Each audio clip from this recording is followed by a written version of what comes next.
Okay, so while I was looking for a topic to discuss in this rant, I came across something that I can only describe as curiously delusional.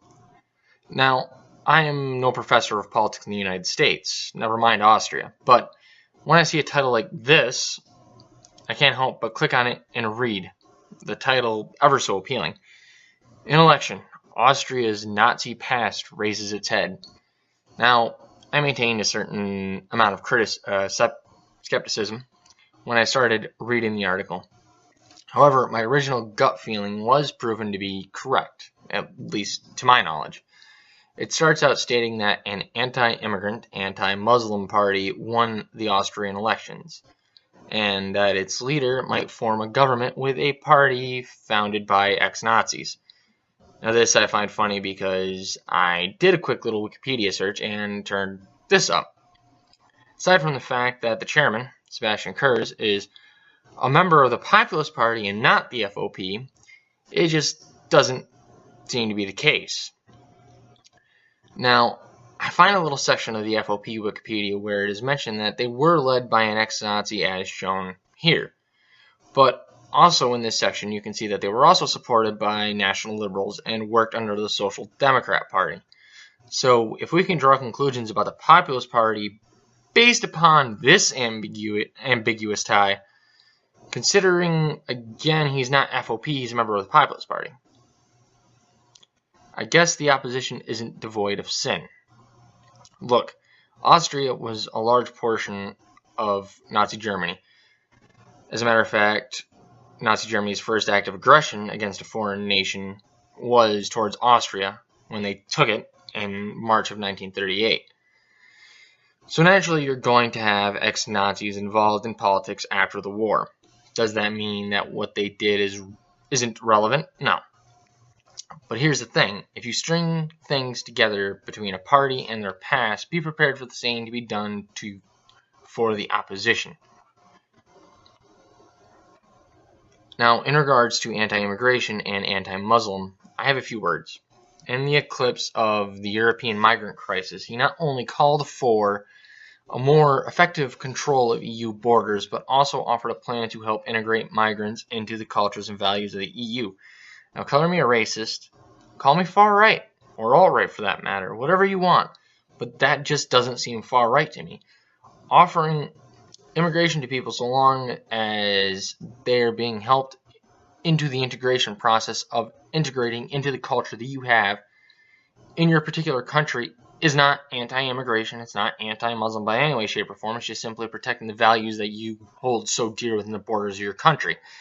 But I find it funny that people don't seem to understand that immigration isn't a right. You know, like free speech is supposed to be. It's a privilege. A country can turn you down for any reason that they see fit, arbitrary or whatever. Is it right? No. That's not for us to decide, though. But considering the issues that have been caused by unvetted immigration, he wasn't wrong then and he isn't wrong now. But so far I have yet to see how he is part of the far right. But alas, I forget. Anything to the right of Stalin is far right these days. Anyway, the article goes on to say that he's feeding on the fears that migrants siphon away social benefits, and that Muslims pose a cultural and security threat. Well, let's see here. No-go zones, bombings, rapes on the rise, van and knife attacks, most of these immigrants being of lower education, putting more strain on the job market, and these are just a few examples.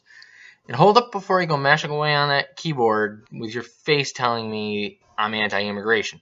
I don't care about immigration as long as it's legal and they aren't just let in on a whim, because there is an issue with Islam as an ideology, and it baffles me to this day that people will defend Islam and lambaste Christianity in the same fucking breath. But on top of that, they don't realize the hypocrisy in what they're doing. All ideologies are open for criticism, and his particular ideology is not only particularly violent, but it's not a fucking exception. It's not a bad thing to see things for what they are, and turning the other cheek doesn't solve the problem. Nor does shooting down any discussion because you don't want to appear racist. Islam is not a fucking race. But the article goes on to say that he is pro-European and only by rejecting hatred and divisions, etc., etc., the usual liberal regressive BS. Here's the thing, you fucking droolies. There is an issue with Islam as an ideology. Any person with half a brain can see that.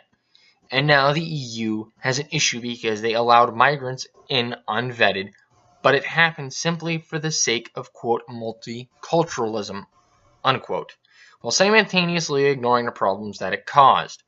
It isn't xenophobic to say, look, we have an issue here and we need to do something about it. Instead, you'd rather turn a blind eye as to not offend. But here's the thing. How many more van attacks? How many more knife attacks? How many more rapes is it going to take before it's deemed okay to be like, we have a problem here, we can't ignore it anymore, something needs to be done? A quick answer. By that time, it's already too fucking late. And all of you that turned away, shouted down dissidents with accusations of racism and xenophobia and Islamophobia, or any other phobia your fucking tiny brains could possibly think of, the blood is on your hands. At least with the election of Sebastian Kurz, we're seeing a step in the right direction in the EU. And no, I don't mean a far right direction. I mean a path that leads to common fucking sense being weighed over people's arbitrary fucking feelings. Now, with that being said, that just about does it for this particular article. And I do realize that I am a little less angry than I usually am when I do these rants. However, I do have a script in front of me, and I'm trying to be a little more structured. So bear with me as a change sort of happens over time. But anyway, I wanted to let you all know that I appreciate the new subscribers to the channel, and I will continue my Tuesday response video and Thursday rant video until time I see fit to either change it or switch to something else. However, with that said, have a wonderful morning, afternoon, evening, and or night, and I'll see you cunts next week.